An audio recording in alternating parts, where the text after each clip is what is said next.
أبو بكر. السلام عليكم ورحمة الله وبركاته. وعليكم السلام ورحمة الله وبركاته. أهلا بكنا. عندنا سلام. أهلا الحمد لله. أمانة. كلهم سلام الحمد لله. تملس كما السلام. تملس. الحمد لله.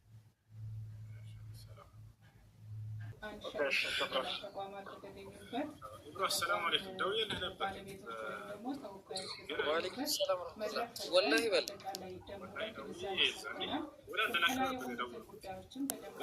وزقي هون من هون تعرفوا هون زمان مسنا.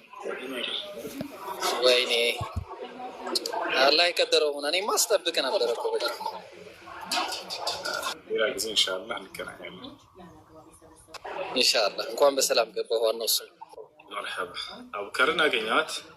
أستاذ أبو بكر. ها؟ أبو بكر. ليلا ما نقدر. أحمد. أبو بكر أحمد. جا. دمو مانا. بيكي. بكان نزين ناقينات. ما شاء الله. سالها إن شاء الله. ليلا لجوج. ኢምራን ከዚህ በፊት አግኝቻታለሁ። ብቻ በርቱ ዳዕዋ ላይ በተለይ በዚህ በንስስሩ ላይ ጥሩ ተጽዕኖ ፈጥራችኋል። አላህ ያጠንክራችሁ፣ አላህ ያበርታችሁ። ይሄ ነው ሰዎች ወደ ኢስላም ወደ ነቢያት መንገድ ይመጡ ዘንድ ነው አላማችን፣ ሌላ አይደለም። ፍጥረታትን ከማምለክ ፈጣሪን ወደ ማምለክ መጣራት ነው። የነብያትን አስተምህሮ አንግቦ መኖር እዚህ ዓለም ላይ ትልቅ ስኬት ነው። የሰው ልጅ ትልቁ ስኬት በቃ ይሄ ነው። እዚህ ዓለም ላይ ምድራዊ ጥቅምን ማግኘት አይደለም። ገብታችኋል? ሀብትን ማግኘት አይደለም፣ ጠፊ ነው። ምድራዊ ጸጋን ማግኘት አይደለም። ወለልአኺረቱ ኸይሩን ለከ ሚነል ኡላ። ይሄ ነው በቃ ከምድራዊ ጸጋ ይልቅ የመጨረሻው ዓለም ጸጋ ለአንተ የተሻለ ነው ይላቸዋል ለነብዩ ሰለላሁ ዐለይሂ ወሰለም። ነቢያቶች ጀምረውት የሄዱትን ትምህርት መቀጠል ማለት ነው ዳዕዋ ብሎ ማለት። ገብታችኋል? ሰዎችን ወደ ኢብራሂም መንገድ መጣራት ነው። ወደ ኢስማኤል መንገድ፣ ወደ ኢስሐቅ፣ ወደ ያዕቁብ፣ ወደ ሙሳ፣ ወደ ዒሳ፣ ወደ ነቢ ሰለላሁ ዐለይሂ ወሰለም መንገድ፣ ወደዚያ መንገድ ወደ ሆነው መጣራት ይህ ትልቅ ስኬት ነው። እናንተ ደረጃዎትን ላታውቁ ትችላላችሁ። በጣም ትልቅ ስራ ነው ይሄ፣ ትልቅ ስራ ነው። አስባችሁታል? የነቢያትን ትምህርት በተበረዘበት ዘመን የነቢያትን ትምህርት ቀጥ አድርጋችሁ ልክ እንደ ነቢያት ቁማችሁ መስራት ማለት በጣም ይህ የሚደንቅ ስራ ነው። በአንድ አሰር ላይ እንደመጣው ዒሳ ዓለይሂ ሰላም ከእኔ በኋላ ስለሚመጡ ትውልዶች እስኪ ንገረኝ አምላክ አላህ ብሎ ጠየቀ ይባላል። አላህ ምን አለው? ሙሐመድ ወኡመቱሁ፣ ሙሐመድና ትውልዶቹ ሁም ኸይሩል ኡመም፣ ካለፉት ትውልዶች ሁሉ በላጭ ናቸው። ሁም ለይሱ ቢአንቢያ ወላኪነሁም ሚስለል አንቢያ አለ ይባላል። የሙሐመድ ትውልዶች ነቢያት አይደሉም፣ ነገር ግን ልክ እንደ ነቢያት ናቸው አለ ይባላል። ምን ማለት ነው? ሁም ወረሰቱል አንቢያ፣ የነቢያት ትክክለኛ ወራሾች ናቸው። የነቢያትን ትምህርት ለትውልድ ቀጥ አድርገው የሚያስተላልፉ ናቸው። እያችሁ እነዚህን ትውልዶችማ ማየት ፈልጋለሁ አምላክ አላህ ብሎ ጠየቀ ይባላል። አላህም ቃል ገባለት ሊያሳየው፣ ወደፊትም ያወርዳል። ዒሳ የሚያወርድበት በርካታ ሰበቦች፣ ምክንያቶች አሉት። ከዚያ መካከል አንደኛው ይሄ ነው። እነዚህን ትውልዶች አሳየኝ ጌታዬ ብሎ ጠየቀ። ለአላህ የሚሳነው ነገር የለምና ሊያሳየው ወሰነበት። በእነዚህ ትውልዶች መካከል ይወርዳል ዒሳ። የዛኔ ቀጥ አድርገው ቁርአንና ሐዲስን ጠብቀው እነዚህ ትውልዶች እስከ ዘመኑ ፍጻሜ ድረስ ይጠብቁታል ዒሳ። ፈየኡመኩም ቢኪታቢላህ ወቢሱነቲ አሉ ነቢ ሰለላሁ ዐለይሂ ወሰለም። የዛኔም ዒሳ በቁርአንና በሐዲስ ያስተዳድራቸዋል። እስከዚያ ድረስ ተጠብቀው ይቆያል፣ እስከ ዘመኑ ፍጻሜ ድረስ። ከዚያም በኋላ አላህ ቃል ገብተዋል ለዚህ ቁርአን ኢና ነሕኑ ነዘልና ዚክረ ወኢና ለሁ ለሓፊዙን ይላል። ይህን ቁርአን እኔ ነኝ ያወረድኩት እኔም ነኝ የምጠብቀው ብሎ ተናግሯል። ቁርአን ብቻ አይደለም ሐዲስም የተጠበቀ ነው በአላህ ጥበቃ ስር። ይህ ልታውቁ ይገባል። ሊአነ አሱና ሂየ ልወሕይ ሳኒ ምን አላህ ስብሓነሁ ወተዓላ፣ ከአላህ ዘንድ የተወረደ መለኮታዊ ራእይ ነው ሐዲሱ። ገብታችኋል? ወማ የንጢቁ ዐኒ ልሀዋ ኢን ሁወ ኢላ ወሕዩን ዩሓ። ሙሐመድ ከራሱ አንዳች አይናገርም ከእኔ ዘንድ የሚተላለፍለትን ራእይ እንጂ እያለ ይናገራል።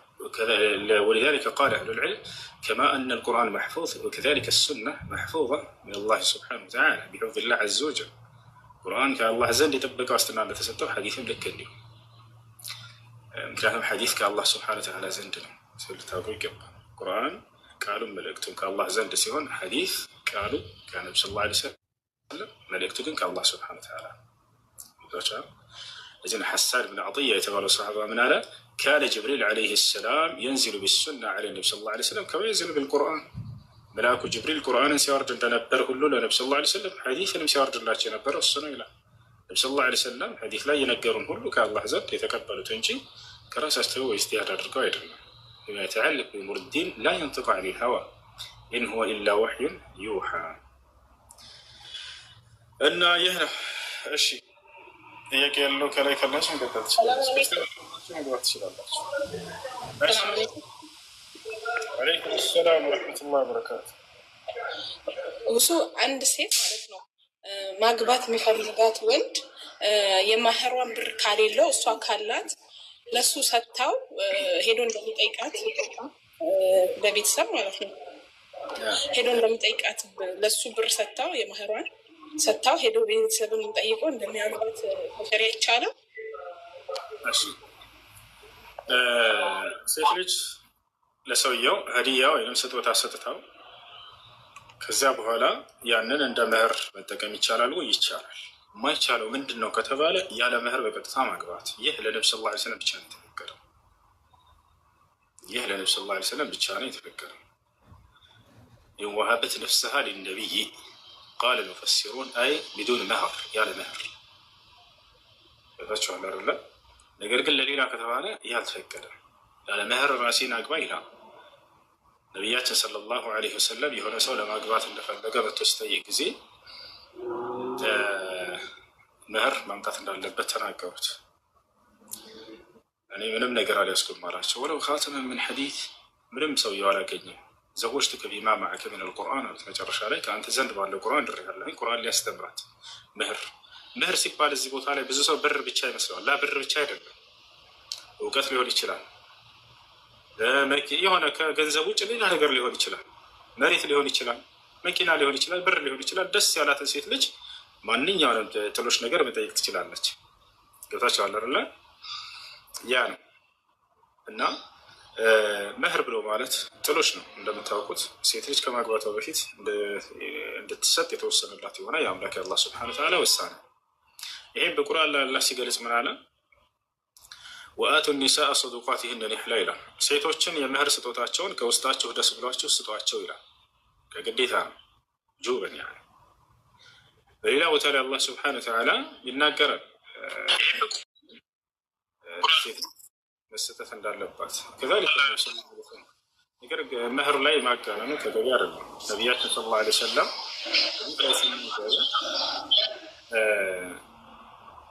ኸይሩ ኒካህ አይሰሩሁ አሉ። ከጋብቻ ሁሉ በላጩ ኒካህ መህሩ ቀለል ያለበት ነው አሉ። ቃል الإمام ابن القيم الجوزية رحمه الله تعالى المغالاة في المهر ليس من هدي النبي صلى الله عليه وسلم መህርን ማጋነን ከነብዩ ሰለላሁ ዐለይሂ ወሰለም መንገድ አይደለም ይላል። ስለዚህ መህርን ቀለል ለማድረግ ነው። አላህ በሱረቱ ኒሳ ቁጥር 24 ላይ ብዙ ጊዜ ክርስቲያን ልጆች የሚነግሯቸው ነገር አለ። መምህሮቻቸው ሴት ልጅን በገንዘባቸው እንድትፈልጉ ተፈቀደ የሚለውን አንቀጽ እያነሱ ይሄ የሚናገረው ስለ መህር ነው። አንዱ መህር ነው። ሴት ልጅ ከጋብቻ በፊት የሚሰጣትን ጥሎሽ እየተናገረ ነው አላህ እዚያው ቦታ ላይ ወአቱሁነ ኡጁረሁነ ይላል። መህራቸውን ስጧቸው ይላል። ጥሎሽ ማለት ነው። አንድ ሴት ልጅ ከማግባቷ በፊት ከባሏ ዘንድ እንድትሰጥ የተወሰነላት የሆነ ጥሎሽ ያ መህር ተብሎ ይጠራል። ስለዚህ ያንን ነው እየተናገረ ያለው። እሺ እና ያንን መህር እሷ ሰጥታው እንዲያገባት ማድረግ ይቻላል ወይ? ይሄ ችግር የለውም ነበር። ችግሩ ምን ላይ ነው ከተባለ የማስተዳደር አቅምና ችሎታ አንዱ የጋብቻ መስፈርት ነው። ከዚያ በኋላ በምን ሊያስተዳድራት ነው ጥያቄው። ምክንያቱም ነቢያችን ሰለላሁ ዐለይሂ ወሰለም ሐዲስ ላይ ምን አሉ? ያ መዕሸረ ሸባብ መን ስተጣዐ ሚንኩሙል ባአተ ፈልየተዘወጅ ወመን ለም የስተጣዕ ፈዐለይሂ ቢሶም ፈኢነሁ ለሁ ዊጃእ አሉ። እናንተ የወጣት ስብስቦች ሆይ ከእናንተ የጋብቻን ጣጣ መቋቋም የሚችል ካለ ያግባሉ፣ ካልቻለስ ጾም ይጹም ተባለ። እንዳያገባ ሰው በምን ሊያስተዳድራት ነው? ከዚያ በኋላ ይሄ ወሳኝ ነው። አንድ ሰው ወደ ራሱ ህይወት ሌላን ሰው ሲጨምር ጊዜ ራሱንም ችሎ ሌሎችንም ለማስተዳደር አቅሙ ሊኖረው ይገባል። ረጫላ። እሺ ይሄ ይመስላል። ከላይ ያላችሁ ይሳቅና አንተነህ ሰላም ጥያቄ ካላችሁ መጠየቅ ትችላላችሁ። ሁሴን ቆይ አልጨረስኩም። አፎን አይ ማለቴ የቤት ኪራይ ሰርቶ የሚገባ ነው። የቤት ኪራይም ወጥቶ ተታጥሮ የሚኖር ሰው ነው፣ ሰርቶ የሚገባ ነው። ግን የትዳር ነገር ላይ እንትን የለውም፣ አቅሙ የለውም። ይሄ የማያ ላይ ቤተሰብ ብዙ ሲጠይቅ እሷ አላት፣ እሷ ደግሞ ልታገቡ ትፈልጋለች። ታገበች በኋላ ያው አብሮ የመኖርን ችሎታ እሷ ስለምታል ምንም ችግር የለማ። የማስተዳደር አቅሙና ችሎታው ከሌለ ሰውየው፣ ሴትየዋ ግን ያንን ለማድረግ ኃላፊነቱን ወስዳለሁ ካለች፣ ሀብታም ከሆነች ካላት፣ በዚያ ነገር እችላለሁ ካለች ችግር አይኖረው። ነገር ግን ምንም የማይኖራት ከሆነ እሱም የማይኖረው ከሆነ ራሳቸውን አደጋ ላይ እንዲጥሉ አይፈቅድም ይችላል። ገብታችኋል አይደል? የማስተዳደር አቅሙና ችሎታውን ሊኖራቸው ይገባል። ሌላ ማስረጃ ልስጥሽት ለመጨረሻ። በነቢያችን ሰለላሁ ዐለይሂ ወሰለም ጊዜ አንዲት ሴት መታ ነቢ ሰለላሁ ዐለይሂ ወሰለምን ጠየቀች። ማን ትባላለች? ፋጢማ ብንት ቀይስ። جاءت فاطمة بنت قيس إلى النبي صلى الله عليه وسلم وقالت يا رسول الله خطبني ثلاثة، معاوية بن أبي سفيان وأبو جهم، أبو جهل سيهون أبو جهم صحابة، وأسامة بن زيد። አንቱ የአላህ መልእክተኛ ሆይ አለች ፋጢማ ብንት ቀይስ፣ ሶስት ሰዎች ለጋብቻ ጠይቀውኛል፣ ከሶስቱ የትኛውን ላግባ ላማክረውት መጥቼ ነው አለች። ደረቻል አይደለ? ከዚያ በኋላ ማን ማን አለች? አንደኛው ማን ነው? ሙዓዊያ ኢብኑ አቡ ሱፊያን ነው አለች። ሙዓዊያ ወይ አቡ ሱፊያን አለች። ሁለተኛ አቡ ጀህም ነው አለች። ሶስተኛ ደግሞ ኡሳማ ኢብኑ ዘይድ ኢብኑ ሐሪሳ አለች። የነብዩ ሰለላሁ ዐለይሂ ወሰለም የግሩ ፈሳቸው የልጅ የተባለው ማለት ነው። ገብታችኋል አይደለ? ያ ነው። ስለዚህ ከነዚህ ከሶስቱ የትኛውን ላግባ ብላ መጣች። ነብዩ ሰለላሁ ዐለይሂ ወሰለም ደግሞ ባህሪያቸው ሁላቸውንም ሰሃቦቻቸው ስለሆኑ ያውቃሉ። ያማከረች ነው እናቸው ሴት ትክክለኛውን የትኛው ለትዳር ብቁ የሚለውን ሊሰጧት ይገባል። ገብታችኋል አይደል? ሊደብቋት አይገባም። ለእነሁ ናሲሑል አሚን፣ ታማኝ መካሪ ናቸው ነብዩ ሰለላሁ ዐለይሂ ወሰለም። ከዚያ በኋላ ነብዩ ሰለላሁ ዐለይሂ ወሰለም ተናገሩ። አማ ሙዓዊያ ፈሰዕሉኩን ላ ማለ ለሁ፣ ፈሰዕሉክ ያኒ ፈቂር። ሙዓዊያ ደሃ ነው፣ አሁን ገንዘብ የለውም፣ የማስተዳደር ችሎታ የለውም አሉ ነብዩ ሰለላሁ ዐለይሂ ወሰለም። አያቸው አይደል?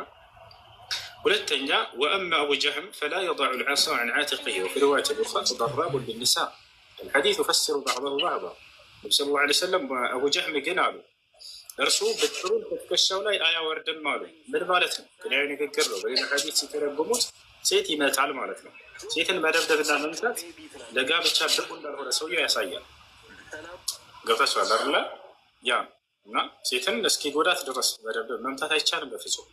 ምናልባት አጥፊና መጥፎ ከሆነች ያቺ ሴት ወደ ጥፋት የምትሄድ ከሆነ መክሯት፣ ገስጿት እምቢ ካለች ከዚያ በኋላ ኩሩፏት ያ ሁሉ አልጠቅም ካለ ሰውነቷን ሊጎዳ በማይችል መልኩ በትራስ ሊሆን ይችላል፣ ወይንም ምንድን ነው በአንሶላ ሊሆን ይችላል። ጠቅለል አድርጎ የሆነ እርሷን በማይጎዳ ነገር ሊመታት ይችላል። ሱረቱ ኒሳ ላይ የተገለጸው ይሄ ነው። ነብዩ ሰለላሁ ዐለይሂ ወሰለም ሐዲስ ላይ በርበን ገይረ ሙበሪሐ የማያሳም የሆነ ምትን ነው ብለው ተናግረዋል።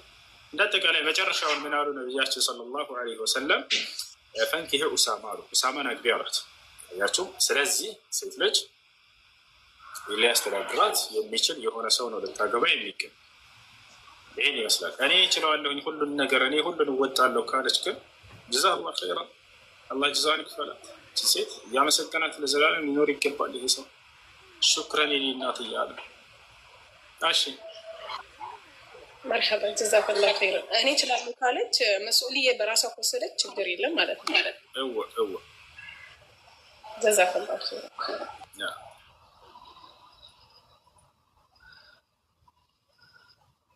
እሺ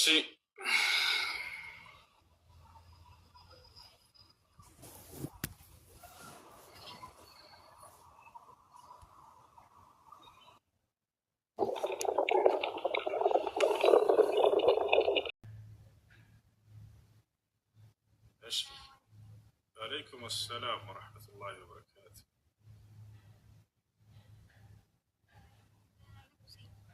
الله الحمد لله.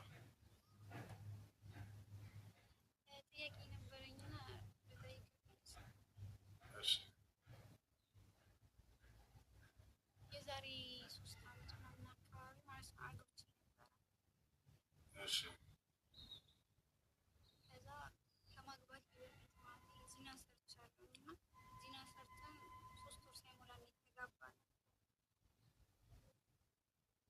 ምን ያክል ጊዜ ነው የቆያችሁት?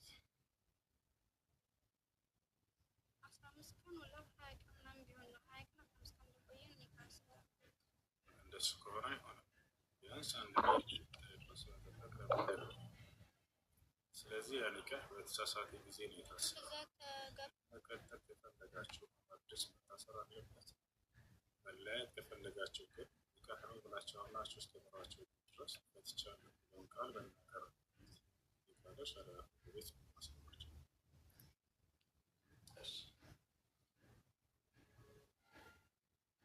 እኮ እኔ አሁን ላይ ተለያይተናል፣ አንድ ላይ አይደለንም፣ ተለያይተናል እና እዚህ ሀገር ማለት እሱ ኢትዮጵያ ነበር፣ እኔ ደግሞ ሳውዲ ነበር። በቃ እንትን ማድረግ ፈትቼሻለሁ የሚለውን ቃል ይናገር። አብራችሁ ኖራችሁበት አለ አይደል? ያን ኒካህ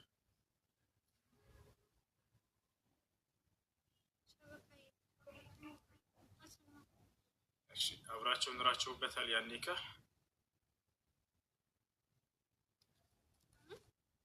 እሺ፣ ከላይ ያለው ልጅ ሚውተን አንሳ። ሰላም፣ እንዴት ነህ? እና እኔ እዚህ ሀገር ከመጣሁ በኋላ እሱ ደግሞ ኢትዮጵያ ነበረ እና ኒካችን አይሆንም እና አዲስ ምናምን ስለው ሚስቴነሽ ምናምን ነገር አለ።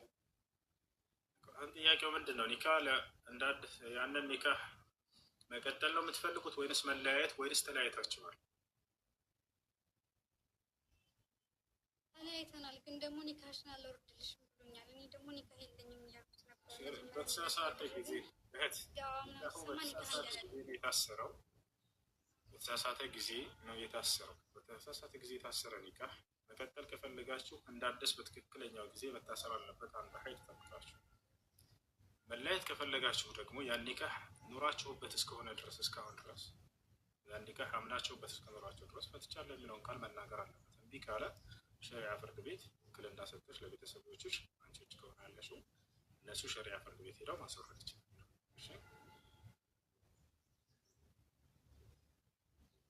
አሁን እሱም ውጭ ነው ያለው፣ እኔም ውጭ ነኝ ያለሁት። እንዴት ማስፈታት እንችላለን? ለአምስተኛ ጊዜ ሸሪዓ ፍርድ ቤት በመሄድ እህት አንቺ ውክልና ስጭና ለአባትሽ ወይ ለወንድምሽ እነሱ በአቅራቢያቸው ወደሚገኝ ሸሪዓ ፍርድ ቤት ሄደው ኒካሁን ያስወርዱልሽ። ጉዳዩ የሚቀሯቸው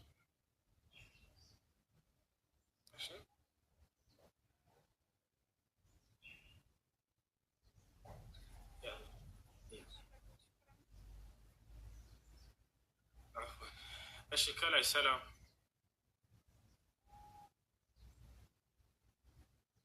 ሄሎ ሄሎ፣ ከላይ ይሰማቸዋል ልጆች? ሰማለሁ። እሷን እሺ፣ መርሐባ። እሺ፣ ኔታቸውን አንሱ። ከላይ ያላችሁ ልጆች ኦሳማ ኦስማ ነው የሚለው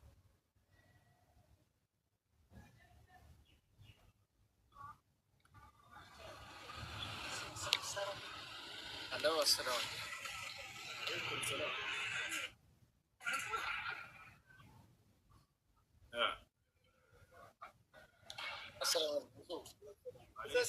ትራንስፈር ወደ ራሴ ሳደርግ እየሰራ ወደ ራሴ ወደ ሰውም ወደ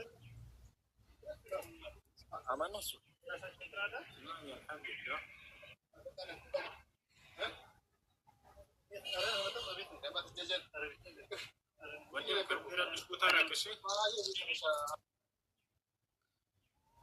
መርሐባ።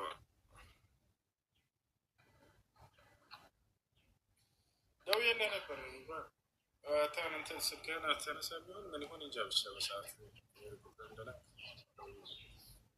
እሺ ያቃላችሁ ከላይ ያላችሁ ልጆች እሺ። ብዙ አሰላሙ አለይኩም ወራህመቱላሂ ወበረካቱ። ወአለይኩም ሰላም ወራህመቱላሂ ወበረካቱ። ሰላም ነው። ብዙ አልሐምዱሊላህ።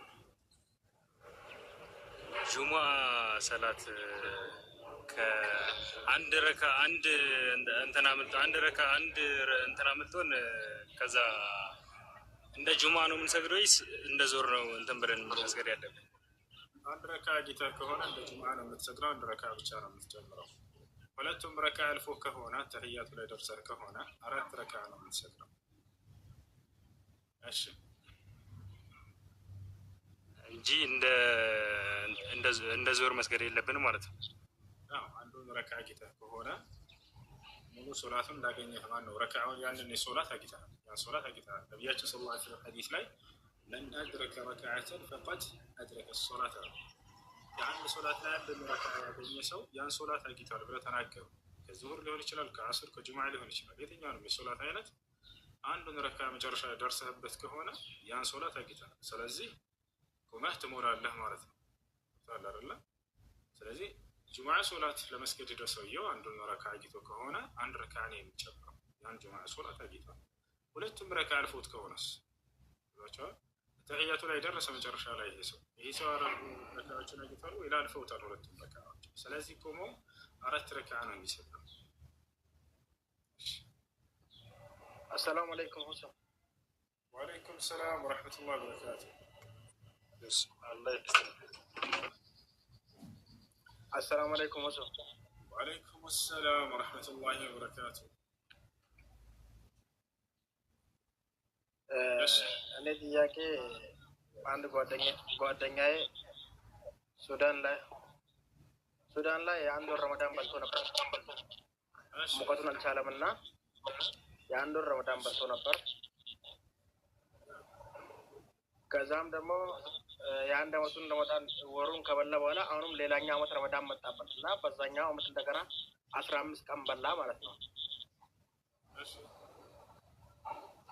እንደጠቃላይ በሁለት አመት ውስጥ ወር ከ15 ሆነበት። ለዛኛው አሁን ምን ቢያደርግ እንትን ለምሳሌ በብር ምናምን መክፈል ይችላል? የመጾም አቅሙ ካለው መጾም አለበት። ለመጾም አቅሙ ደካማ ከሆነ ይዛኔ ከፋራ ያወጣል። አላህ ሱብሓነሁ ወተዓላ በቁርአን ላይ ሲናገር ሱረት አልበቀራ ላይ ስለ ጾም የተናገረ ፈመን ካነ ሚንኩም መሪደን አው ዐላ ሰፈሪን ፈዒደቱ ሚን አያሚን ኡኸራ፣ ከእናንተ በጾም ቀን የታመመ ካለ ወይንም ሙሳፊር የሆነ ወይም ጉዞ ላይ የሆነ ሰው ካለ እነዚህን ቀናቶች በሌላ ቀን ቆጥሮ ይጾም እያለ ይናገራል።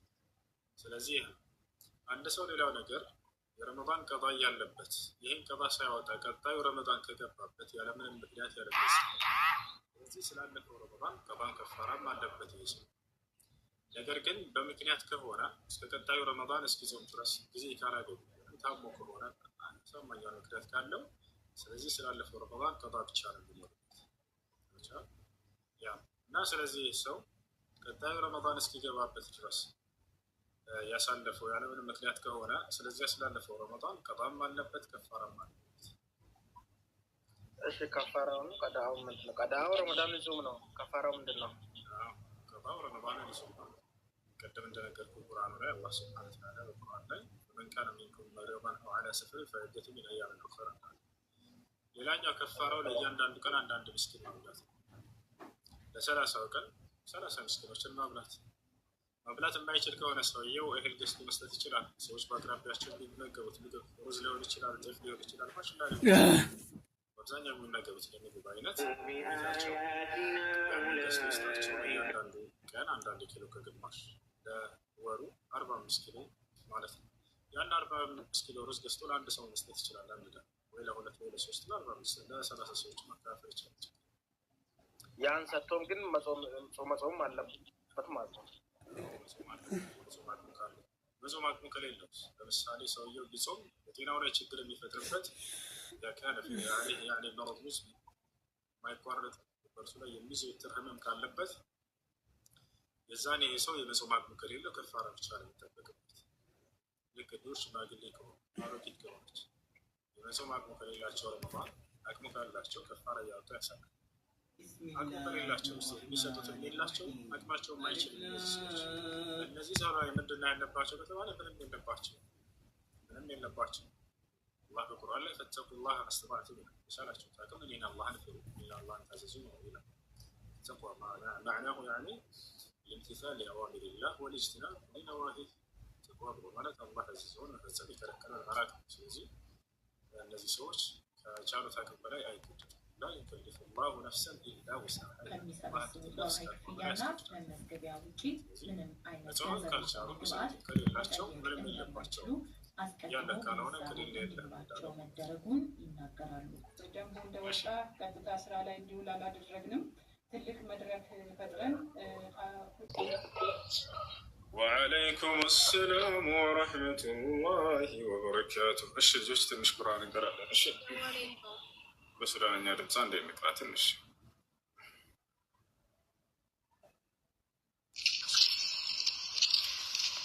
بسم الله الرحمن الرحيم كافها يا عين صاد ذكر رحمة ربك عبده زكريا إذ نادى ربه نداء خفيا قال رب إني وهن العظم مني واشتعل الرأس شيبا ولم أكن بدعائك رب شقيا وإني خفت الموالي من ورائي وكانت امرأتي عاقرا فهب لي من لدنك وليا يرثني ويرث من آل يعقوب واجعله رب رضيا يا زكريا إنا نبشرك بغلام اسمه يحيى لم نجعل له من قبل سميا قال رب أنى يكون لي غلام وكانت امرأتي عاقرا وقد بلغت من الكبر عتيا قال كذلك قال ربك هو علي هين وقد خلقتك من قبل ولم تك شيئا قال رب اجعل لي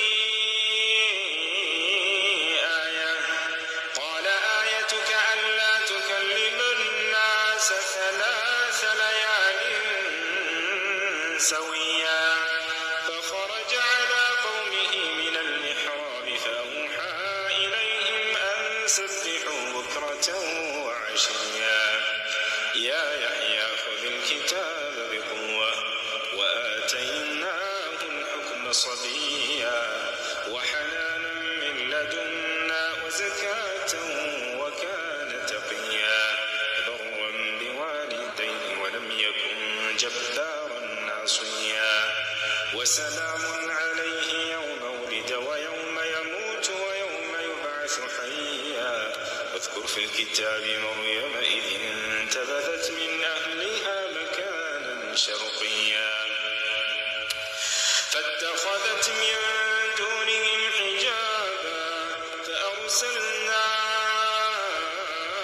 إليها روحنا فتمثل لها بشرا سويا قالت إني أعوذ بالرحمن منك إن كنت تقيا قال إنما أنا رسول ربك لأهب لك غلاما زكيا قالت أنى يكون لي غلام ولم يمسسني بشر ولم أك بغيا قال كذلك قال ربك هو علي هين ولنجعله آية للناس ورحمة منا وكان أمرا مقضيا فحملته فانتبذت به مكانا قصيا فأجاءها المخاض إلى جذع النخلة قالت يا ليتني مت قبل هذا وكنت نسيا منسيا فناداها من تحتها ألا تحزني قد جعل ربك تحتك سريا وهزي إليك بجذع النخلة تساقط عليك رطبا جنيا فكلي واشربي وقري عينا فإما ترين من البشر أحدا فقولي إني نذرت للرحمن صوما فلن أكلم اليوم إنسيا فأتت به قومها تحمله قالوا يا مريم لقد جئت شيئا فريا يا أخت هارون ما كان أبوك امرأ سوء وما كانت أمك بغيا فأشارت إليه قالوا كيف نكلم من كان في المهد صبيا قال إني عبد الله آتاني الكتاب وجعلني نبيا وجعلني مباركا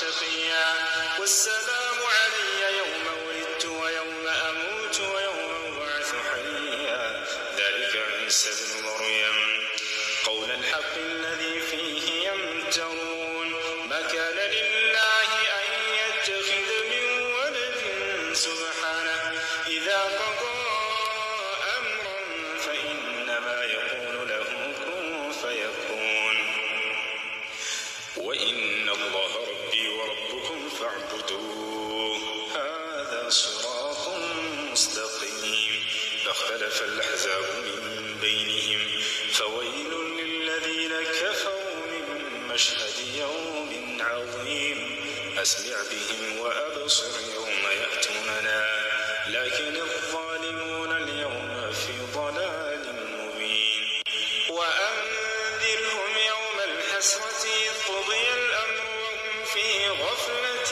وهم لا يؤمنون إنا نحن نرث الأرض ومن عليها وإلينا يرجعون واذكر في الكتاب إبراهيم إنه كان صديقا نبيا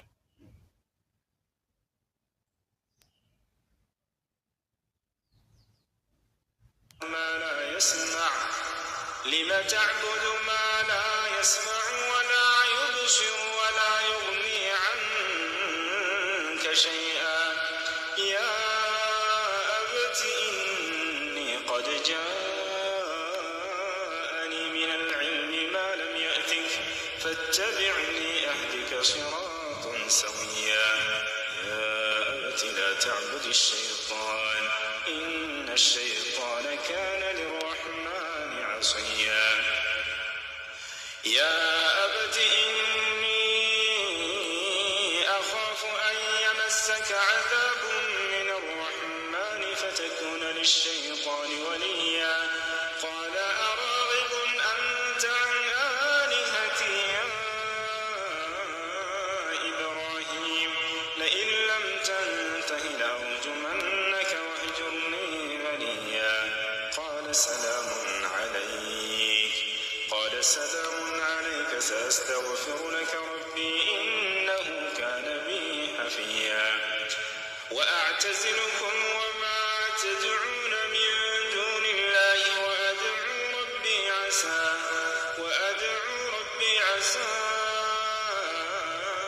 ألا أكون بدعاء ربي شقيا فلما اعتزلهم وما يعبدون من دون الله وهبنا له إسحاق ويعقوب وكلا جعلنا نبيا ووهبنا لهم من رحمتنا وجعلنا لهم لسان صدق عليا واذكر في الكتاب موسى إنه كان مخلصا وكان رسولا نبيا وناديناه من جانب الطور الأيمن وقربناه نجيا ووهبنا له من رحمتنا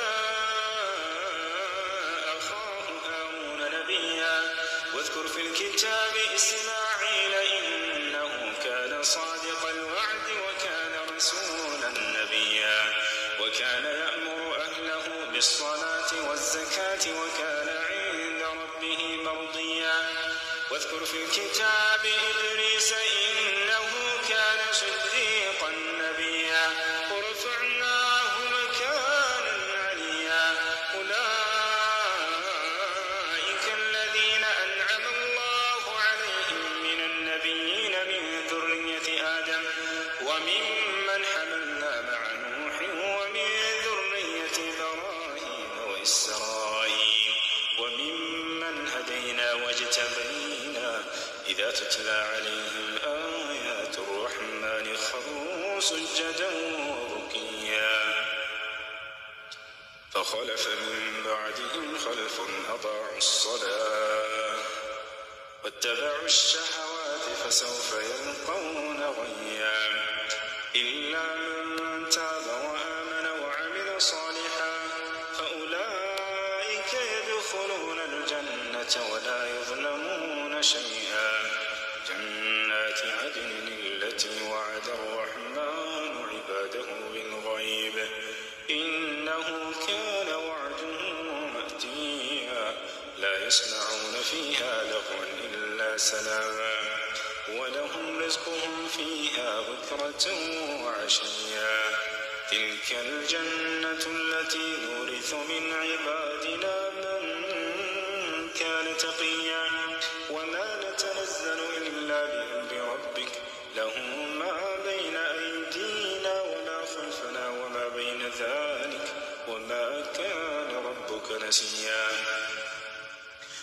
رب السماوات والأرض وما بينهما فاعبده واصطبر لعبادته هل تعلم له سميا ويقول الإنسان وإذا ما مت لسوف أخرج حيا أولا يذكر الإنسان أنا خلقناه من قبل ولم يك شيئا فوربك لنحشرنهم والشياطين ثم لنحضرنهم حول جهنم جثيا ثم لننزعن من كل شيعة أيهم أشد على الرحمن عتيا ثم لنحن أعلم بالذين هم أولى بها صليا وإن منكم إلا واردها كان على ربك حتما مقضيا ثم ننجي الذين اتقوا ونذر الظالمين فيها جثيا وإذا تتلى عليهم آياتنا بينات قال الذين كفروا للذين آمنوا أي الفريقين خير مقاما وأحسن هديا وكم أهلكنا قبلهم من قرن هم أحسن أثاثا ورئيا قل من كان في الضلالة فليمدد له الرحمن مدا حتى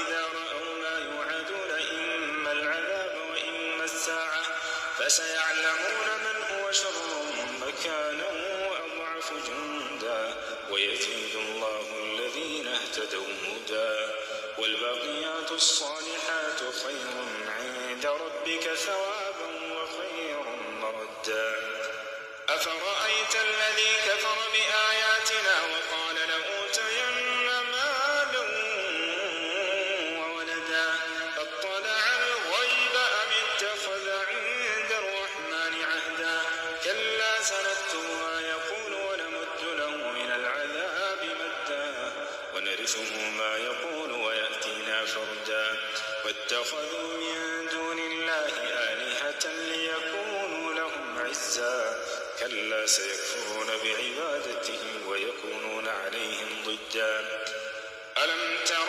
أنا أرسلنا الشياطين على الكافرين تؤزهم أزا فلا تعجل عليهم إنما نعد لهم عدا يوم نحشر المتقين إلى الرحمن وفدا ونسوق المجرمين إلى جهنم وردا لا يملكون الشفاعة إلا من اتخذ عند الرحمن عهدا وقال اتخذ الرحمن ولدا لقد جئتم شيئا إدا تكاد السماوات يتفطرن منه وتنشق الأرض وتخر الجبال هدا أن دعوا للرحمن ولدا وما ينبغي للرحمن أن يتخذ ولدا إن كل من في السماوات والأرض إلا آتي الرحمن عبدا لقد أحصاهم وعدهم عدا وكلهم آتيه يوم القيامة فردا إن الذين آمنوا وعملوا الصالحات سيجعل لهم الرحمن ودا فإنما يسرناه بلسانك لتبشر به المتقين وتنذر به قوما لدا وكم أهلكنا قبلهم من قرن هل تحس منهم من أحد أو تسمع لهم ركزا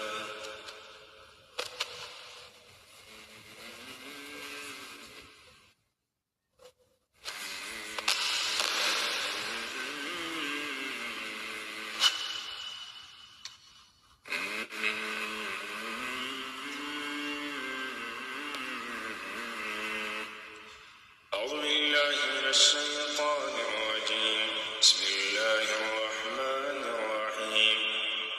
يا أيها الناس اعبدوا ربكم الذي خلقكم والذين من قبلكم لعلكم تتقون الذي جعل لكم الأرض فراشا والسماء بناء وأنزل من السماء ماء فأخرج به من الثمرات رزقا لكم فلا تجعلوا لله أندادا وأنتم تعلمون. وإن كنتم في ريب مما نزلنا على عبدنا فأتوا بسورة من مثله وادعوا شهداءكم من دون الله إن كنتم صادقين. فإن لم تفعلوا ولن تفعلوا فاتقوا النار التي وقودها الناس والحجارة فإن لم تفعلوا ولن تفعلوا فاتقوا النار التي وقودها الناس والحجارة أعدت للكافرين.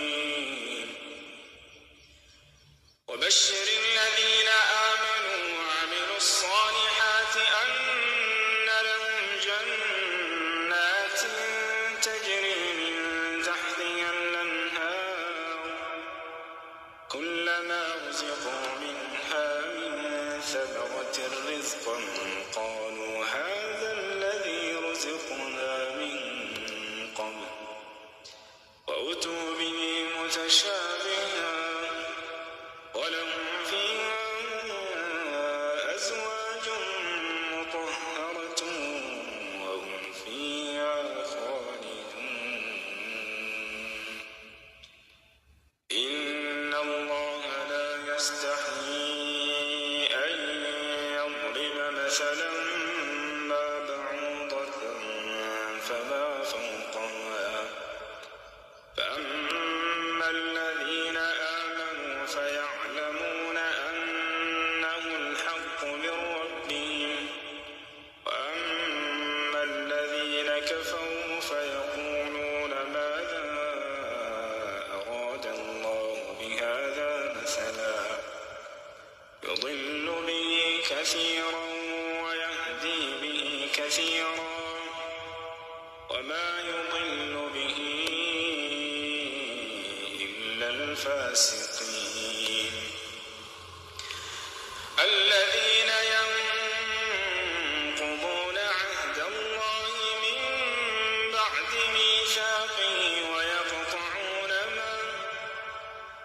ويقطعون ما أمر الله به أن يوصل ويفسدون في الأرض أولئك هم الخاسرون. كيف تكفرون بالله وكنتم أمواتا فأحياكم ثم يميتكم ثم يحييكم ثم إليه ترجعون. هو الذي خلق لكم ما في الأرض جميعا ثم استوى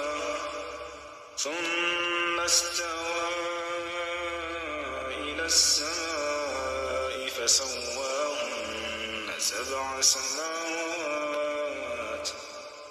وهو بكل شيء عليم. وإذ قال ربك للملائكة إني جاعل في الأرض خليفة قالوا أتجعل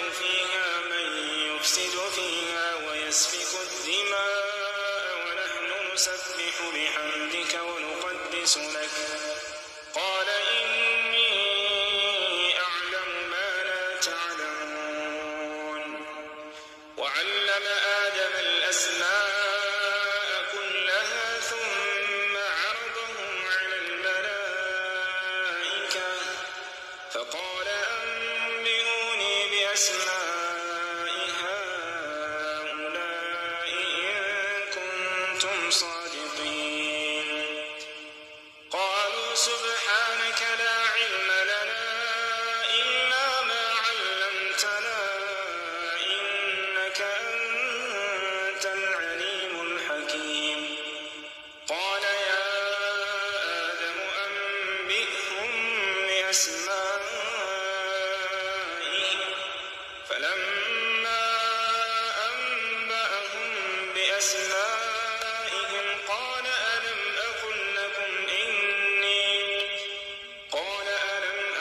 لكم إني أعلم غيب السماوات والأرض وأعلم ما تبدون وما كنتم تكتمون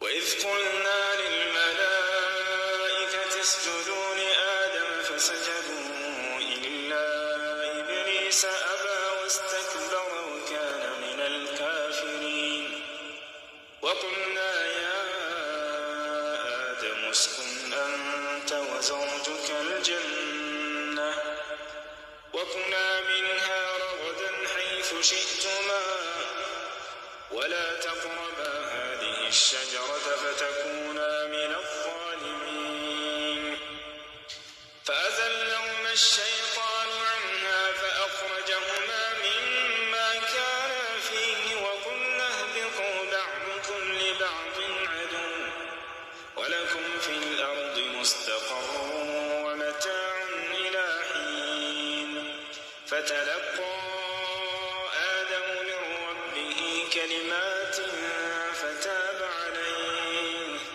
إنه هو التواب الرحيم قلنا اهبطوا منها جميعا فإما يأتينكم مني هدى فمن تبع هداي فلا خوف عليهم ولا هم يحزنون والذين كفروا وكذبوا بآياتنا أولئك أصحاب النار هم فيها خالدون يا بني إسرائيل اذكروا نعمتي التي أنعمت عليكم وأوفوا بعهدي أوف بعهدكم وإياي فارهبون وآمنوا بما أنزلت مصدقا لما معكم ولا تكونوا أول كافر به ولا تشتروا بآياتي ثمنا قليلا وإياي فاتقون ولا تلبسوا الحق بالباطل وتكتموا الحق وأنتم تعلمون وأقيموا الصلاة وآتوا الزكاة واركعوا مع الراكعين أتأمرون الناس بالبر وتنسون أنفسكم وأنتم تتلون الكتاب أفلا تعقلون استعينوا بالصبر والصلاة وإنها لكبيرة إلا على الخاشعين الذين يظنون أنهم ملاقو ربهم وأنهم إليه راجعون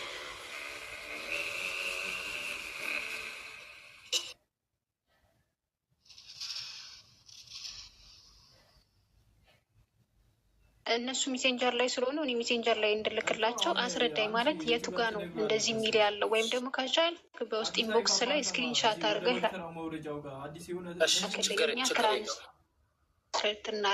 ችግር የለውም።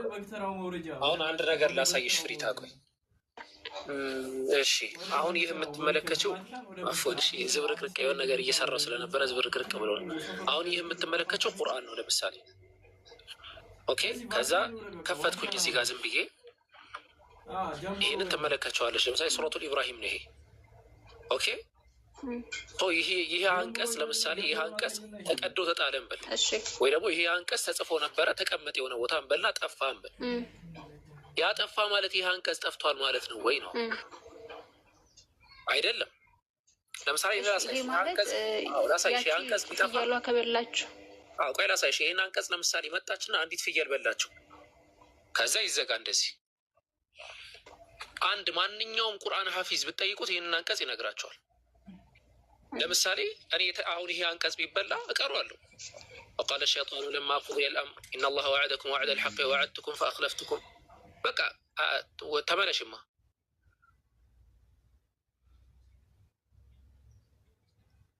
ቢጠፋ ነው ይሄ ሙሉ ቁርአን ቢጠፋ፣ ይሄ ሙሉ ቁርአን ቢጠፋ ወሊላሂ አልሐምድ ሑፋዞች አሉ፣ ቁርአንን የሐፈዙ ሰዎች ማለት ነው። አላህ እኛም ከእነርሱ መካከል ነን። ይሄንን ቁርአን ቁጭ ብሎ ማጻፍ ይቻላል ነው። ሁሱ ቅድም እንዳለሽ ቁርአኑ ወረቀቱ ጠፋ ማለት እንትኑ ጠፍቷል ማለት አይደለም። ከዚህ ጀምሮ ከሱረቱል ፋቲሓ ጀምሮ እስከ ሱረቱ ናስ ድረስ እስከ መጨረሻው ሱራ ድረስ ይህንን ቁርአን ሙሉ በሙሉ የሐፈዙ ሰዎች አሉ። ሁሱ ለምሳሌ አንደኛው ነው። እኔም ያንን አርግ ብትኝ አደርጋለሁ። በጣም ደግሞ ሚሊየንስ የሚቆጠሩ ሑፋዞች አሉ። ብዙ ያን ያህል ማተር የሚያደርግ አይደለም። ይህ የመጀመሪያው ነጥብ። ሁለተኛ ዘገባው ራሱ ብንመለከተው ዘገባው ደዒፍ ነው። የተናገረችው ፍየሏ በልተዋለች የተባለው ዘገባ ቅድም አሳይቼሻለሁ። ኪታቡ የቱ ነበረ? ቅድም አሳይቼሻለሁ። ደዒፍ ነው ዘገባው ሙሉ በሙሉ ማለት ነው። አይ ዘገባው ትክክል ራሱ ቢሆን ከተባለ ወረቀቱ እኮ ነው በሰሒፋ ላይ ተጽፎ ነበረ በላችሁ ተባለ። እኛ እኮ ወረቀቱ እኮ ለእኛ እኮ ምናችንም አይደለም። ቁርአን ብለን የምንጠራው እኮ ዋናው ልባችን ላይ ያለውን ነው።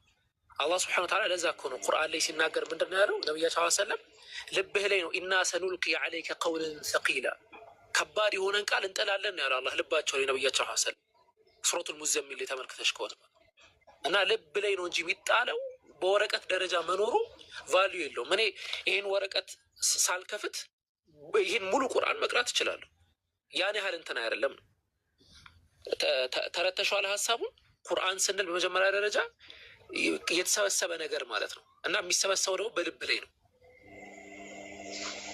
ገባሽ? ስለዚህ ያቺ ፍየል የአንዱን ገጽ መብላቷ ቁርአን ጎዶሎ አያደርገውም፣ አያጎለውም ማለት ነው። አያደርገውም። እሱ አይደለም በረሱል ልብ ውስጥ የተጻፈ ስለነበረ ትክክል። እና በረሱላችን ብቻ ሳይሆን በነቢያችን ዘመን ራሱ በጣም ብዙ ሺህ ቁርአንን ያሐፈዙ ሰዎች አሉ። አይደለም እሱ እነ ጂንጊስ ካህን የሞንጎሊያን ዋና መሪ የነበረው ጂንጊስ ካህን የባግዳድን ከተማ በሚወር ጊዜ ሙሉ በሙሉ ቁርአኖቹ ምናምን አቃጠለ።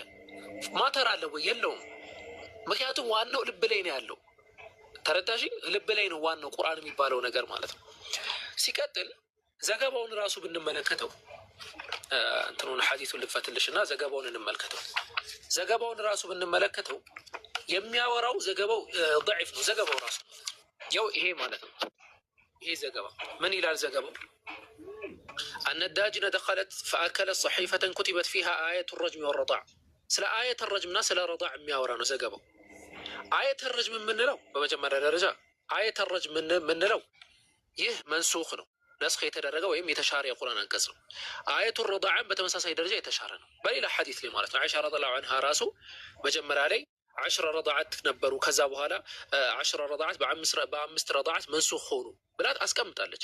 آية الرجم የምንለው እንትኑ አለ ሁክሙ አለ፣ ነገር ግን ቲላዋው የለም። ቲላዋው አሸይኸቱ ወሸይኻ ኢንዘኒያ ፈርጁሙሁማ የሚል ነበረ። የተሻረ ነው ጭራሽ ማለት ነው። ግን ቢሆን ራሱ የሐዲሱ ራሱ ضعيف ነው። ለዛ ማስረጃ ሰጥቼሽ ነበረ ቀደም። ኢብኑ ሐዝም ረሕመቱላሂ ዐለይህ እዚህ ጋር ወቀድ ገለጠ ቀውሙን ገለጠን እስኪብርቶ እንትን እንዳይል ወቀድ ገለጠ ቀውሙን ገለጠን ሸዲደን ወአተው ቢአኽባሪን ወለደሃ አልካዚቡን ወልሙልሒዱን منها أن الداجنة أكلت الصحيفة فيها آية متلوب فذهبت البت. عندي ورقة نبرتش عن ورقة القرآن أنكس متى بلاتش ميلو زجبا مولو بمولو ضعيف نوبلون يسكت. أن الله سبحانه وتعالى القرآن إنا نحن نزلنا الذكر وإنا له لحافظون من سورة الحجر أنكست أنجلي بالتملكة مالت. يا ورنو يعني من تبقوا من يعني اوكي يا وردوا ما انه الله ነው የሚጠብቀውስ ማን ነው? አላህ ነው። አላህ የሚያወራው ስለዚህ ወረቀት ነው ወይ? ስለዚህ ወረቀት ነው ወይ ካልና አይደለም፣ ስተት ምክንያቱም ይህንን ወረቀት ዛሬ አንድ ሰው አምጥቶ እሳት ውስጥ ሊከተው ይችላል። አላህ ቁርአን በግጥማቸው ምን ይላሉ? ቀረአት ናቀቱ ይባላል። በሆዷ በአርግዛ እንትን ጽንስ በምትጸንስ ጊዜ የሆነ ነገር ሰብስባ ያዘ በሆዷ ለሚለው ቀረአት ናቀቱ የሚል ንግግር ይጠቀማል።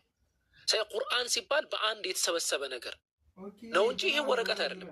ቤተሻለውን ቁርአን ሲቀደድ አይተን አናውቅም እንዴ? አይተናል እኮ ሰው ኢና ናሕኑ ነዘልነ ዚክረ ወኢና ለሁ ለሐፊዙን ሲል ላያቲሂ ልባጢሉ ሚን በይኒ የደይሂ ወሚን ኸልፊሂ ተንዚሉ ሚን ይሄ ሁሉ የቁርአን አንቀጾች የሚያወሩት ስለዚህ ወረቀቱ ሳይሆን ይሄ ቁርአን ብለን የምንጠራው ውስጡ ስላለው ነገር እና ያ ውስጡ ያለውን ደግሞ አልሐምዱሊላህ በጣም ብዙ ሑፋዞች አሉ።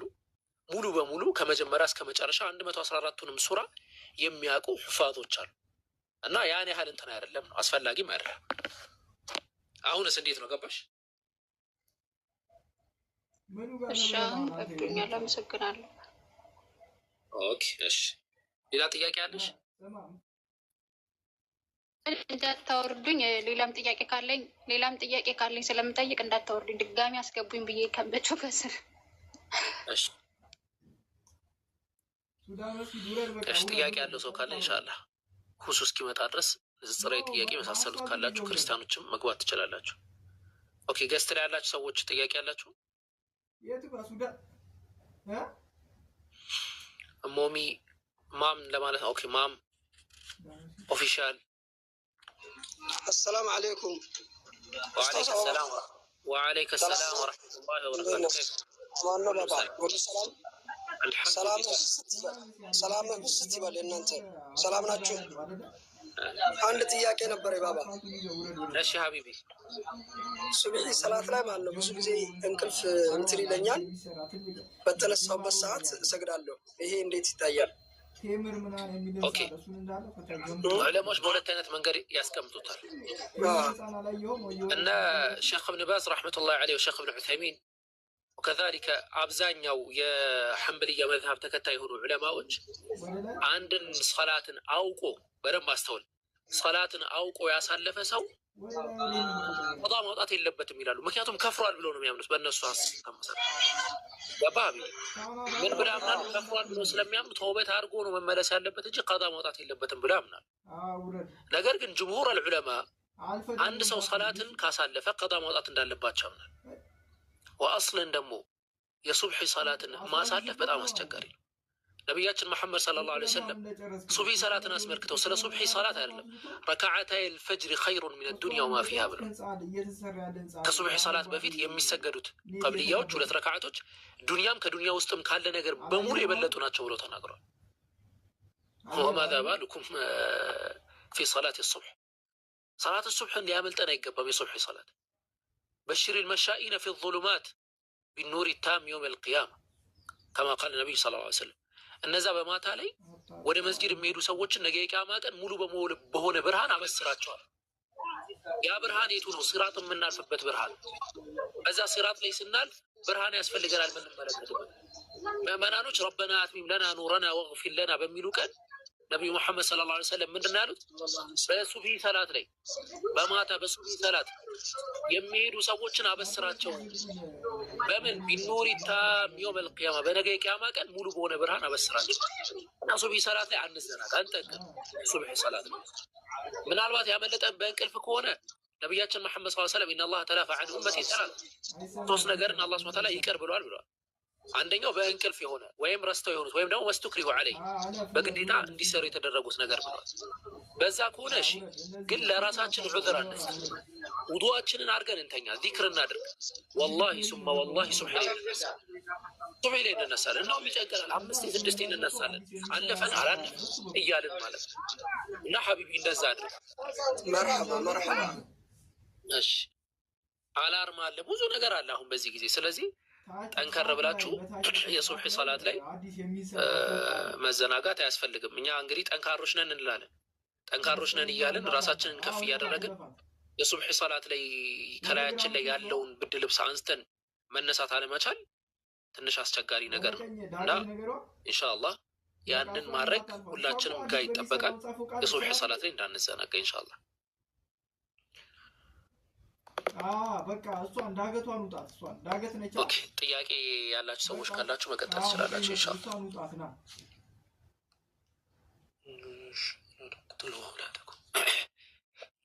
ኢንሻአላህ ሞዴሬተሮች አስገቡ። ጥያቄ ያላችሁ ሰዎች ካሉ ኦፊሻል አለ አሎ ሙስሊምና ክርስቲያን። ወአለይከ ሰላም ወራህመቱላሂ ወበረካቱ። ጥያቄ አለ ሀቢቢ? ሁሉም ሰላም። አንድ ጥያቄ ያለኝ ግን እሺ፣ አንድ ሰው በዱንያ ላይ ያለ አንድ ሰውን ጥፋት አጠፋበትና አንድ ሰው ረገመው ያ ሰው ከዛ የረገመው ሰው ቢሞት እርግማኑን ለማንሳት ምን ማድረግ አለበት? ያ ሰውዬ ሰማኝ ነው? አዎ የረገመው ሰውዬ ነው የሞተው። ኦኬ ለምንድን ነው በምን ምክንያት ሊረግመው የቻለው? ባጠፋው ጥፋት ነው ወይስ ዝም ብሎ አንዳንዱ ዝም ብሎ እንትን አለ? ባጠፋው ጥፋት ማለት አሁን ሰው ልጅ ነው በሰዓቱ ልጅ ነው፣ ያው የልጅ ጥፋት ነው እና ተረገመ። ያን እርግማን ለማንሳት ምን ማድረግ አለበት? ከፎቁ ቀጥሎ አንድ በር አለ። እሱን እንዳለ አስለን አንድ ነገር ስሙኝ፣ አዳምጡኝ ሁላችሁም። ወላሂ ይህ ዘመን አላህ በጣም እየታመጸበት ያለበት ዘመን ነው። አላህ በጣም እየታመጸበት ያለበት ዘመን ነው። አጠበሪ ረሕመቱላሂ ዐለይህ በዘገቡት ሐዲስ ላይ ሰሓቦች ሰለማ ብን አልአውቃዕ የተሰኘው ሰሓቢይ ምን ብሎ ተናግሯል? ኩና ኢዛ ረአይና ረጁለን የልዓኑ አኻህ ረአይና አነሁ ቀድ አታ ባብን ሚን አልከባኢር። ሱብሓነላህ። አንድ ሰው ወንድሙን ሲረግም ስናይ አሉ በቃ ትልቅ የሆነን የላዕን ትልቅ የሆነን ወንጀል እንደሰራ አድርገን ነበር የምናስበው። እንዴት ወንጀል ሰው አይረገምም? ይሄ መርገም የሚባለው ነገር ሰውን መርገም በጣም ከባድ ነገር ነው። ነቢያችን መሐመድ ሰለላሁ ዐለይሂ ወሰለም እኔ ተራጋሚ ሆኜ አልተላኩም ብለው ነው የተናገረው። ላተልዐን አትርገሙ ብለው በጣም በብዙ ሐዲስ ላይ ተናግረው። ሰሒህ አልቡኻሪ ሐዲስ ቁጥር 528 ላይ፣ ሱነን አቢ ዳዊድ ሐዲስ ቁጥር 4905 ላይ የመሳሰሉት ላይ እርግማን የሚባለውን ነገር ነቢያችን መሐመድ ሰለላሁ ዐለይሂ ወሰለም ከልክለዋል። ነገር ግን ሴቶችን ማስመልክቶ ከዚህ በፊት ባለፈው ይመስለኛል ተናግሬ ነበር። ሴቶች ነገ የቂያማ ቀን ጀሀነም ላይ የሚበዙበት አንደኛው ምክንያት ዩክፊርነ ለዕነ ወየክፉርነ ልዐሺር፣ በጎ ውለታን ይረሳሉ፣ እርግማን ያበዛሉ ነው የተባለው። እና እርግማን የምትራገሙ ሰዎች አትራገሙ፣ ጥሩ አይደለም። ሁለተኛ ደረጃ በድለን ከሆነ ሰውን በድለን ከሆነ የተረገምነው እኛም በጣም አስቸጋሪ ሁኔታ ያለ ነው። ያንን ሰውዬ አፉታ ልንጠይቅ ይገባል። ካልሆነ ግን ምንድን ነው ማድረግ ያለብን? አስተግፊሩላህ ስብሓነሁ ወተዓላ ነገ የቂያማ ቀን እንዳይጠይቀን ያ ግለሰብ አላህን ስብሓነሁ ወተዓላ ይቅርታ መጠየቅ ነው። አላህ ልቡ ላይ ቅናቻ እንዲያደርግለት መጠየቅ ነው።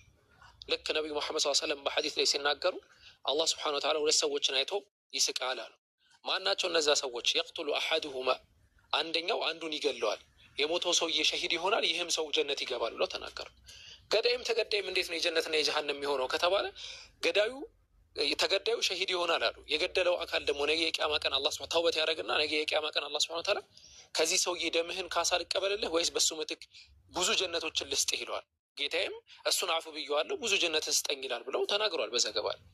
ስለዚህ ያን ያህል ያንን ደረጃ ለመድረስ አላህን ይቅርታ ልንጠይቅ ይገባል። ወንጀሉ ከኛ አጥፍተን ከሆነ ማለት ሳናጠፋ ግን በተለምዶ ዝም ብሎ የሚራገሙ ሰዎች የተረገሙት እርግማን ከሆነ አይደርስም ጭራሽ ነው። እኛ ብቻ ሰውን አንበድል፣ በደል መጥፎ ነው። ሰው ላይ አንድረስ፣ ሰው ላይ መድረስ መጥፎ ነው። መን ዘለመ ቀድረ ሽብር ምን አልአርድ ጡዊቀ ሚን ሰብዒ ሰማዋት። ነገ የቂያማ ቀን ዛሬ ምድርን አንድ ስንዝር ያክል የሰውን መሬት የበደለ ሰው ነገ የቂያማ ቀን 7 ሰማያት አንገቱ ላይ ይደረጋል። በሌላም ዘገባ ደግሞ ከ7 ሰማያት እንዲወረወር ይደረጋል ብለው ተናግሯል። አዙልሙ ዙሉማቱን የውም አልቂያማ፣ ድቅድቅ ጨለማ ነው ሰው መበደል። ነገ የቂያማ ቀን ድቅድቅ ጨለማ ይሆናል ብለው ነው ነብዩ የተናገሩት። እኛ ሰው ላይ አንድረስ። ሰው ግን በተለያየ ምክንያት ዝም ብለህ ለምሳሌ ይሄድ ተሳስተህ ስለገፋው የሚራገም ሰው ሊኖር ይችላል። እንግዲህ ያንን እኛ መቆጣጠር አንችልም። ግን ከዛ ውጭ በእኛ ጥፋት ከሆነ አፈይቱ ሊላህ እንጠይቅ። ወዕፉ ወስፈሑ አላ ቱሒቡና የግፊረ አላሁ ለኩም ነው። አላህ ይቅር እንዲላችሁ አትፈልጉም ወይ? ሰዎችን ይቅር በሉ። ኦኬ ሀቢቢ፣ ይህንን መንገድ መከተል ይሻላል።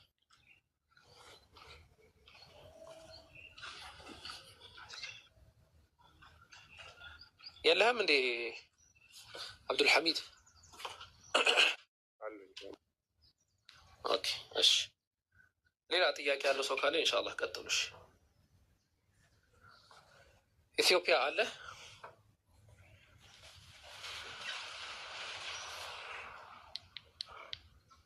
ኢትዮጵያ የለህም?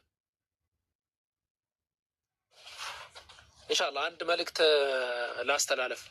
አፍወን እስከዛ ምናልባት ሰሞኑን ስናገር ሰምታችሁ ሊሆን ይችላል። ወደ ጉራጌ ዞን እና ስልጤ ዞን አካባቢ የአክፍሮት ኃይሎች በጣም እየተንቀሳቀሱ ነው የሚገኙት እና እዛ አካባቢ ሄደን ሰፋ ያለ ዳዕዋ የማድረግ እቅዶች ተይዘዋል።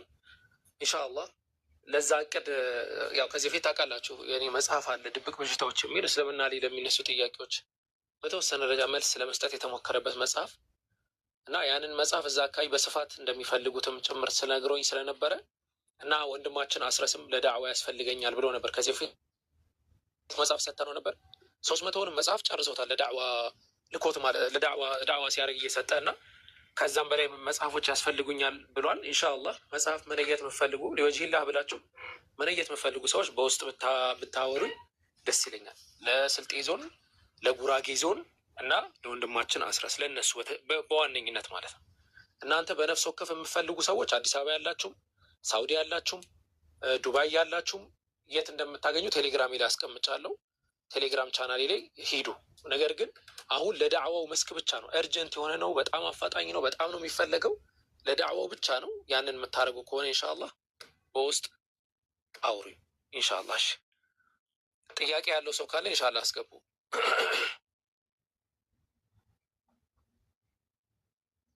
ኢንሻአላህ ተራ በተራ ደግሞ ሌሎች ቦታዎች ላይ እየሄድን እነዚህ ዳዕዋዎች መቀጠል አለባቸው ነው።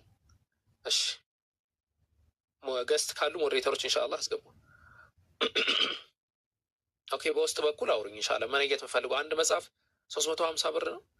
ኢንሻአላህ የቻላችሁትን ያክል መነየት መችሉ ሰዎች መነየት ትችላላችሁ። አሁን ገብታችሁ እንዳነይቱ በውስጥ በኩል እያለሁ። እሺ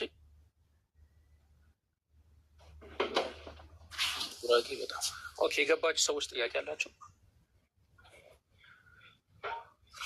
አሙ መሐመድ ወአለይኩም ሰላም ወረህመቱላሂ ወበረካቱ። ሰላም ነው ኡስታዝ? ሁሉም ሰላም እንዴት ነው? አልሐምዱሊላህ። እኔ ጥያቄ እኔ እዚህ ዱባይ ነበርና ያለሁት ማለት ነው። እኔ የመጣሁት ኩንትራት ነው ሰዎቹ ጋር ማለት ነው። ከመጣሁኝ 1 አመቴ እና አሁን ባሌ በ1 4 ወር የሆነው ነው። እሱ እዚህ መጥቷል እና እሱ ውጪ እኔ ጋር ነይ ቶሎ አለኝ እና አሁን ከሰዎቹ ጥሩ ሰዎች ናቸው። አሁን ከድቻቸው በወጣ ሀራም አይሆንብኝም ወይስ እሱንም ቢብለው ወይም ሀራም ይሆንብኛል? የሱም እንዴት ባረግ ይሻለኛል? ኢንሻአላህ ብዙ ሲመጣ ሀሳቡን ያስቀምጥልሻል። እንደዛ ይሻላል መሰለኝ። ኦኬ ቃል ከተገባባሽ ቃልሽን ማፍረስ አይጠበቅብሽም ካንቺ። አዎ እኔ 2 አመት ነው ፈርሜ ከሰዎቹ ጋር የገባሁት እና እኔ 1 አመቴ አሁን ባለቤቴ ከመጣ 4 ወሩ እና እሱ ውጭና እኔ ጋር አለኝ እና እነሱንም ለመክዳት ቃል ስለገባሁ 2 አመት ለመስራት እሱም ባሌ ስለሆነ እኔ ደግሞ አንዴ መጥቻለሁኝ ቃሌን አላጥፍም አልኩት። አይ እኔ ባልሽ ነው የኔ ሀቅ አለብኝ አለ። አሁን ይሄ ማንኛው ሀቅ ነው እንትን የሚልብኝ ብዬ ለመጠየቅ ነው። እሱን ለማሳመን ሞክሪ። ሙስሊሞች እንግዲህ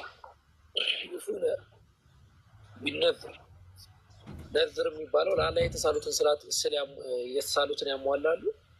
በተጨማሪም ደግሞ እናንተ ያመናችሁ ሰዎች አውፉ ቢል ዑቁድ ከተፈራረማችሁ በሆነ ነገር ቃል ከተገባባችሁ ያንን ነገር አስገኙ ነው ያለው አላህ ሱብሓነሁ ወተዓላ።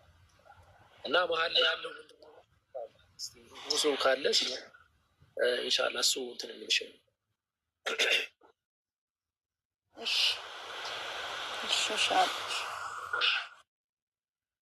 ካልሆነ ለእነሱ ነገሩን አስረድተሽ ወይ ለባልሽ ወይ ለእነሱ ነገሩን አስረድተሽ መፍትሄ ነው ፈለግ ሞክር።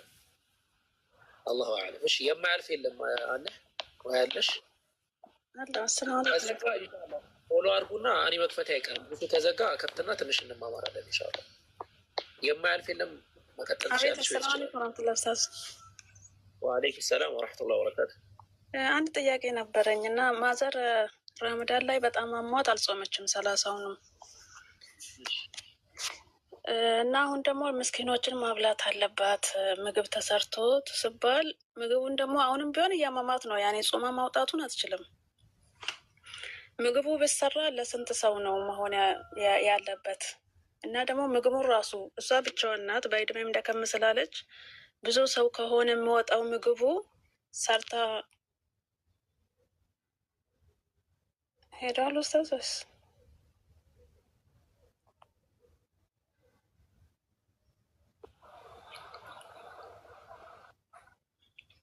እና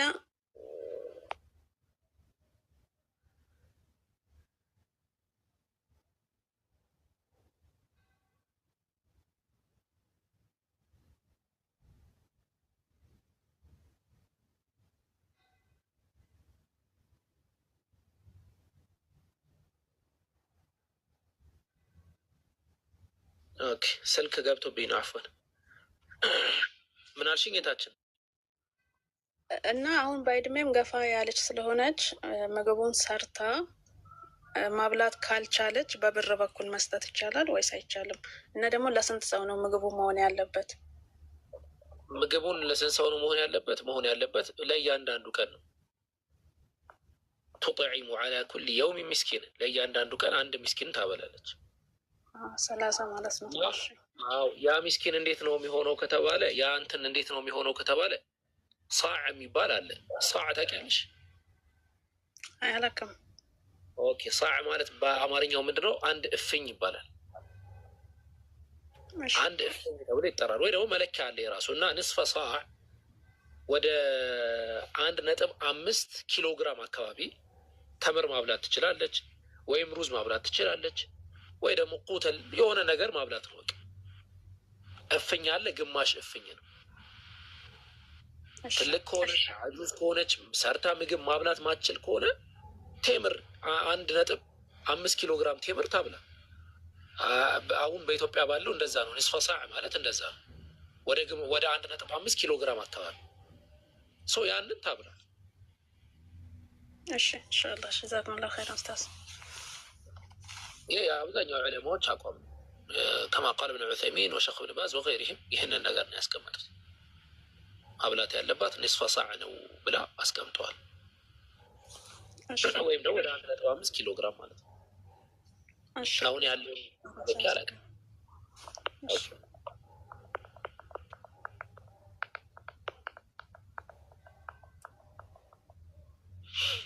ኦኬ። እሺ አሁን ጥያቄ ያለው ሰው ካለ መግባት የምትችሉም አይመስለኝም አይደለ?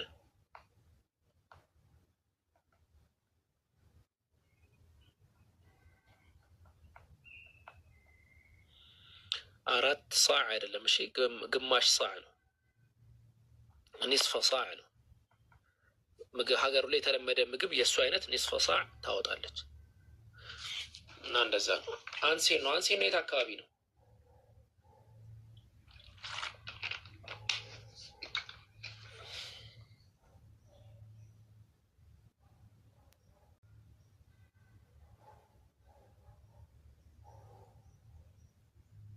አንሴን ነው። አንሴን የት አካባቢ ነው?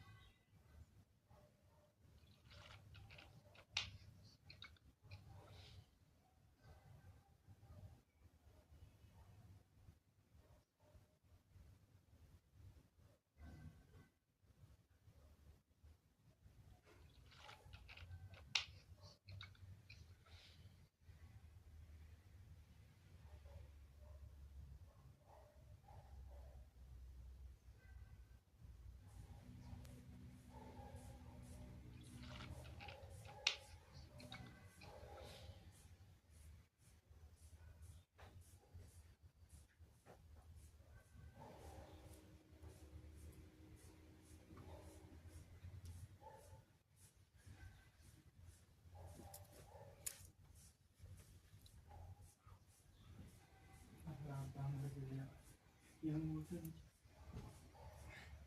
ተሰያየ